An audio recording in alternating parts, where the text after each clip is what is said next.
Hello, I would like to introduce Sabina Mihelj. She is a professor of media and cultural analysis at Loughborough University in United Kingdom. Welcome here in our studio, Sabina. Hello and thank you. I was reading in your abstract that over the past 25 years research on media and communication in communist and post-communist Eastern Europe has advanced considerably. So do you think it will be better and better?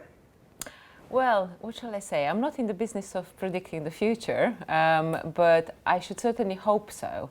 There will be a limit. There remain certain infrastructural obstacles to true equality and to true pan-European communication as well as European research that we simply cannot change. There's the dominance of English, so you can only really succeed in European academia if you speak or write English reasonably well. That's just the reality of it. And secondly, there's the infrastructural inequalities, meaning that some countries and some academic environments simply have more funding than others, and this is very, very difficult to overcome. But that said, there is scope of further improvement and further change. And I think the infrastructures of European communication research, including the organization that set up this conference in Prague this year, the Ecrea, actually provide quite a lot of support for improvements in the future. And what about your research here in Ecrea, which you presented here in Prague? Well, there are several strands of my research. I managed to speak today briefly about two of them. I started by doing research on media and nationalism, as you've heard. And to be honest with you, I thought I was done with that a few years ago. I perhaps naively thought that, just as some of the other of my British colleagues, nationalism was indeed a thing of the past. But today, sadly, we have to realize it is not. And my own research on media nationalism, the media coverage of migration, media coverage of Europe, of war, unfortunately, is all still very much relevant today. I could pretty much transfer most of my conclusions that were developed based on materials from the former Yugoslavia onto situations today in Western Europe and in the US as well. The second strand I briefly spoke about today has to do with the research of Cold War media and specifically communist television. I'm just completing a huge project where we compared television cultures across several Eastern European countries under communist rule. And here we're trying both to shatter some of the usual Cold War stereotypes about what communist media were about, that they were only, about boredom, about propaganda. We're trying to show a more complex reality there, and also trying to ask, well, how do we actually make sense of these histories and compare them and understand them alongside developments in Western Europe or in Northern America or even elsewhere in the world.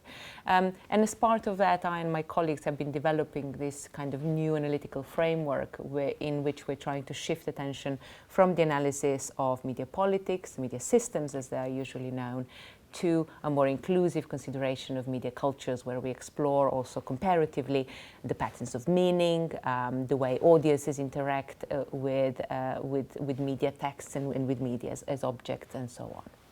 All of these are very interesting, but why did you choose this kind of topic of your research? Out of curiosity, I'm perhaps one of those researchers that are increasingly rare, I'm afraid. I just go with my gut and what I think is relevant and interesting. And fortunately, I have support at my own university at Loughborough to do so. I'm saying that this is a rare occasion now because increasingly, especially younger scholars, you yourself included, are pressurized into doing research on topics that are fashionable right now. I did research, and I'm still doing research on topics that are not fashionable.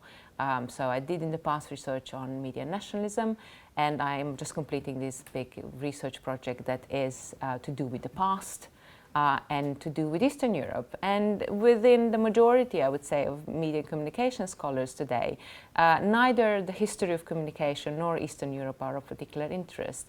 But we have to be going with what we find interesting personally, and we have to find ways of engaging a broader audience of other communication scholars and find ways of explaining why is it that we find things so interesting, and that's quite challenging. And now I have a topic about your free time, because you are in the editorial boards of several international media and cultural analysis journals.